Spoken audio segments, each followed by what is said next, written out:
Hello everyone, welcome back to my channel. I hope आप सभी लोग अच्छे और स्वस्थ होंगे। तो आज हम डिस्कस करेंगे कार्बोहाइड्रेट वाले टॉपिक में स्ट्रक्चर ऑफ सुक्रोज।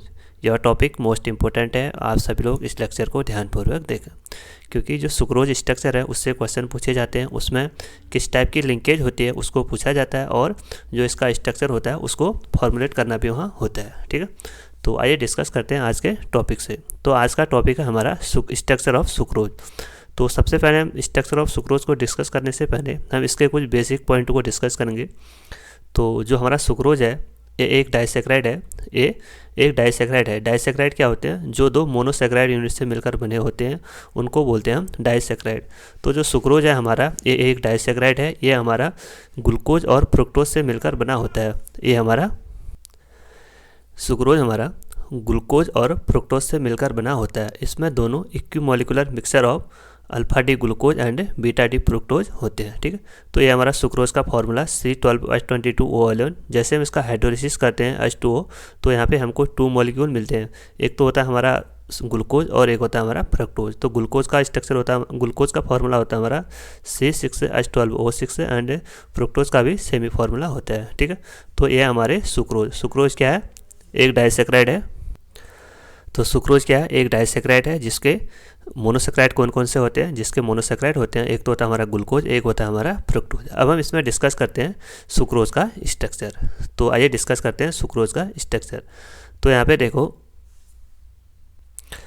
जो हमारा सुक्रोज का स्ट्रक्चर है वहाँ पे एक लिंकेज पाई जाती है जिसको बोलते हैं हम ग्लाइकोसिडिक लिंकेज। जिसको क्या बोलते हैं हम?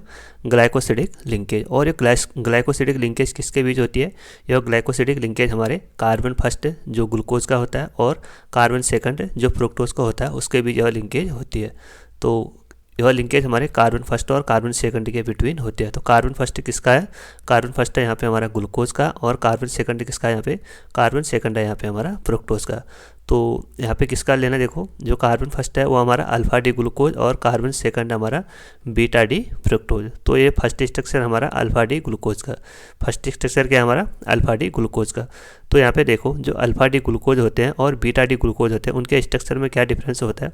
वहाँ पे जो कार्बन फर्स्ट है वहाँ पे डिफरेंस होता है। अगर हमारा OH ग्रुप नीचे साइड होता है तो उसको बोलते हैं हम अल्फा ग्रुप। अगर हमारा OH ग्रुप अपर साइड होता है तो उसको बोलते हैं हम बीटा ग्लूकोज। सेम वैसे ही जो हमारा बीटा डी फ्रक्टोज है, जो बीटा डी फ्रक्टोज है अगर इसमें हमारा OH ग्रुप ऊपर साइड है तो उसको बोलते हैं हम बीटा डी फ्रक्टोज। अगर एक ग्रुप हमारा OH group below the side होता है तो उसको बोलते हैं हम अल्फा डी फ्रक्टोज। तो इन दोनों को हम जब ऐड करते हैं, जब हम इन दोनों को ऐड करते हैं तो इसमें से हमारा H2O का मॉलिक्यूल रिमूव होता है। जैसे H2O का मॉलिक्यूल रिमूव होगा तो इन दोनों मोनोसेक्राइड के बीच एक टाइप की लिंकेज प्रेजेंट होती है जिसको बोलते हैं हम ऑक्साइड लिंकेज, और जिसका हम कॉमनली नेम बोलते हैं ग्लाइकोसिडिक लिंकेज, या इसको कहीं पे ईथर लिंकेज भी बोलते हैं। ठीक है, तो यहाँ पे क्या होगा, जब ये दोनों मोनोसेक्राइड आपस में ऐड होंगे तो इसमें से एक वाटर का मॉलिक्यूल रिमूव होगा। जैसे वाटर का मॉलिक्यूल रिमूव होगा तो उसमें से एक बॉन्डिंग प्रेजेंट, उसमें से एक लिंकेज हमको ऑब्टेंड होगी जिसको बोलते हैं हम ग्लाइकोसिडिक लिंकेज। ये हमारा अल्फा डी ग्लूकोज और ये हमारा बीटा डी फ्रक्टोज। जब हम इन दोनों को ऐड करेंगे तो यहाँ पे हमको सुक्रोज का स्ट्रक्चर ऑब्टेंड होता है। तो ये हमारा सुक्रोज का स्ट्रक्चर देखो। तो ये वाला स्ट्रक्चर जो ऊपर वाला है ये हमारा अल्फा डी ग्लूकोज, ये हमारा अल्फा डी ग्लूकोज का, और जो सेकंड वाला है ये वाला नीचे वाला ये हमारा बीटा डी फ्रक्टोज का। किसका स्ट्रक्चर है? बीटा डी फ्रक्टोज का। तो यहाँ पे देखो, यहाँ पे था हमारा OH ग्रुप, यहाँ से ऐसे देख लो, यहाँ पे था हमारा OH ग्रुप, और जो हमारा बीटा डी फ्रक्टोज है इसके पास भी था हमारा OH ग्रुप। इसके पास क्या था? ऊपर साइड को भी OH ग्रुप था। तो इसमें से क्या हो, देखो इसमें से हमारा H2O ग्रुप, इसमें से हमारा H2O मॉलिक्यूल रिमूव हो गया। अगर H2O मॉलिक्यूल रिमूव हो गया तो यहाँ पे ओनली बचा क्या?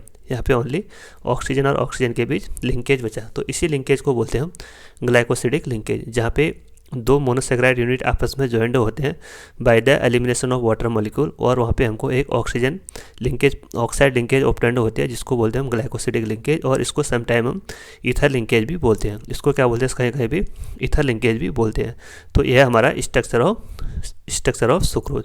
तो बट एनसीईआरटी में देखो, एनसीईआरटी में इस टाइप का स्ट्रक्चर दिया गया, एनसीईआरटी में इस टाइप का स्ट्रक्चर दिया गया जो कि थोड़ा कन्फ्यूजन क्रिएट करता है।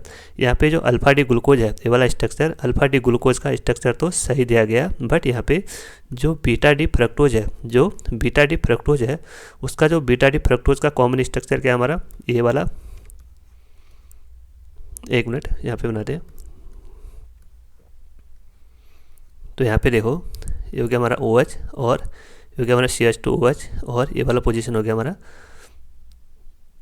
OH एंड H, फिर से वाला देखो H OH एंड यहाँ पे देखो CH2OH एंड OH। तो उन्होंने क्या किया, तो NCERT वालों ने क्या किया, देखो NCERT में इन्होंने क्या किया, ये फर्स्ट पोजीशन हो गया ना, ये फर्स्ट पोजीशन, ये सेकंड है, ये थर्ड है, ये फोर्थ है, ये फिफ्थ है एंड ये सिक्स है। तो उन्होंने क्या कर दिया, इसको रिवर्स कर दिया, यानी इसको रोटेट कर दिया। उन्होंने क्या किया, इसको रोटेट कर दिया। तो फिफ्थ और सिक्स पोजीशन तो यहाँ आगे देखो, फिफ्थ और सिक्स पोजीशन यहाँ पे है और फर्स्ट और सेकंड पोजीशन यहाँ पे है। तो उन्होंने क्या किया, इस जो ये वाला स्ट्रक्चर है उसको रोटेट कर दिया। तो इससे क्या होता है, थोड़ा बच्चे समझ नहीं पाते हैं, ठीक है।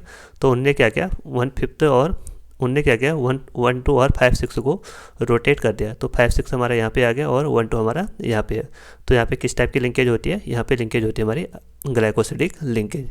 ग्लाइकोसिडिक लिंकेज कहाँ पे होती है, जहाँ पे दो मोनोसेक्राइड यूनिट आपस में जॉइंट होते हैं by the elimination of water molecule. तो यह हमारा सुक्रोज का स्ट्रक्चर। अब उसमें कुछ और बेसिक पॉइंट भी पूछे जाते हैं, जैसे जो यहाँ पे देखो जो सुक्रोज होता है हमारा, वो नॉन रिड्यूसिंग शुगर होता है। अब नॉन रिड्यूसिंग शुगर क्या होते हैं, जितने भी हमारे जो टॉलेंट टेस्ट होते हैं, जितने भी हमारे टॉलेंट रिएजेंट हो गया और फैलिंग सॉल्यूशन होगा, अगर उसके साथ एक पॉजिटिव टेस्ट देते हैं तो उसको बोलते हैं हम रिड्यूसिंग शुगर। क्योंकि यहाँ पे एक कंडीशन ये होती है कि जो हमारा सुक्रोज है उसके पास या तो हेमी एसिटल ग्रुप प्रेजेंट होना चाहिए या हेमी कीटल ग्रुप प्रेजेंट होना चाहिए, तभी वो ग्रुप हमारा रिड्यूसिंग शुगर के कैटेगरी में आता है। बट यहाँ पे देखो जो सुक्रोज होता है हमारा वो नॉन रिड्यूसिंग शुगर होता है। क्यों, क्योंकि वहाँ पे देखो जो OH ग्रुप होता है रिड्यूसिंग शुगर का, अल्फा डी ग्लूकोज और बीटा डी ग्लूकोज का, वो दोनों हमारे बॉन्ड फॉर्मेशन में पार्टिसिपेट करते हैं। वो दोनों हमारे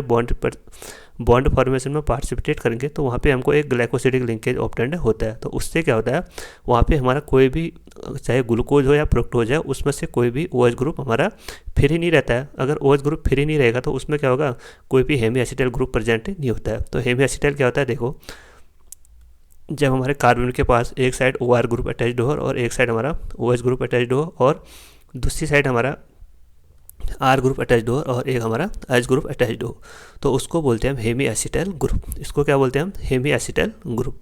तो एक कार्बन के पास OR और OH ग्रुप प्रेजेंट होने चाहिए। जैसे एक मिनट यहाँ पे देखो सुक्रोज का स्ट्रक्चर यहाँ पे फिर से बनाते हैं। सुक्रोज का स्ट्रक्चर यहाँ पे फिर से बनाते हैं,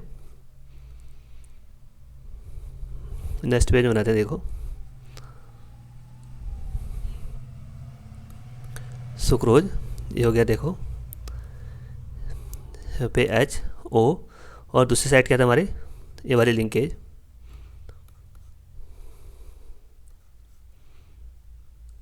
एक मिनट, ये हो गया हमारा बीटा डी फ्रक्टोज, ठीक है। ये हो गया हमारा बीटा डी फ्रक्टोज। तो यहाँ पे था हमारा CH2OH और यहाँ पे था हमारा H और यहाँ पे था हमारा OH, और ये तो इन अदर ग्रुप को आप ऐड कर लेना, ठीक है। तो यहाँ पे हो गया हमारा ये ग्रुप। तो यहाँ पे देखो जो यहाँ पे हमारा OH ग्रुप है, एक बार यहाँ पे आप फिर से ग्लूकोज का स्ट्रक्चर बनाओ। ग्लूकोज का यहाँ पे हमारा अल्फा डी ग्लूकोज का OH और इनको आप फिल कर देना, ठीक है। और उसके बाद यहाँ पे देखो फ्रुक्टोज का स्ट्रक्चर बनाओ।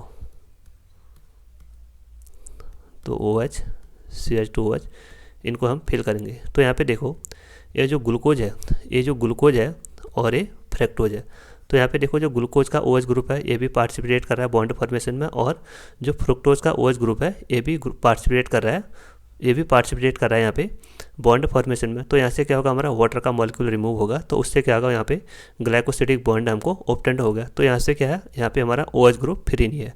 बट हेमी एसिटल की कंडीशन क्या है, जो भी हमारा कार्बन है उसके पास या तो एक OR ग्रुप और OH ग्रुप अटैच्ड होना चाहिए। तो यहाँ पे देखो ये वाला कार्बन देखो इसके पास हाइड्रोजन तो प्रेजेंट है यहाँ, और यहाँ पे OR ग्रुप भी प्रेजेंट है, बट यहाँ पे OH ग्रुप कहीं पे भी प्रेजेंट नहीं है। यहाँ पे 2 OR ग्रुप प्रेजेंट है और यहाँ पे एक R ग्रुप प्रेजेंट है, ठीक है। तो यहाँ पे क्या हो रहा है, देखो दोनों OR ग्रुप प्रेजेंट है, बट कंडीशन क्या है इसकी रिड्यूसिंग शुगर की, ये हेमी एसिटाइल की, उसकी कंडीशन ये है कि जो भी हमारा कार्बन है उसके पास एक तो OR ग्रुप प्रेजेंट होना चाहिए और साथ ही साथ वहाँ पे एक OH ग्रुप भी प्रेजेंट होना चाहिए, तभी वो हमारा पॉजिटिव टॉलरेंट टेस्ट या पॉजिटिव फैलिंग सॉल्यूशन टेस्ट देगा, तभी हम उसको रिड्यूसिंग शुगर के कैटेगरी में रखते हैं। अदरवाइज हम इसको नॉन रिड्यूसिंग शुगर बोलते हैं, ठीक है। तो यही था हमारा आज का लेक्चर। आई होप आप सभी को समझ में आ गया होगा। अगर आप इस चैनल पे नए हो तो चैनल को जरूर सब्सक्राइब करें और अपने दोस्तों के साथ इस चैनल को ज़्यादा से ज़्यादा शेयर करें। Thank you.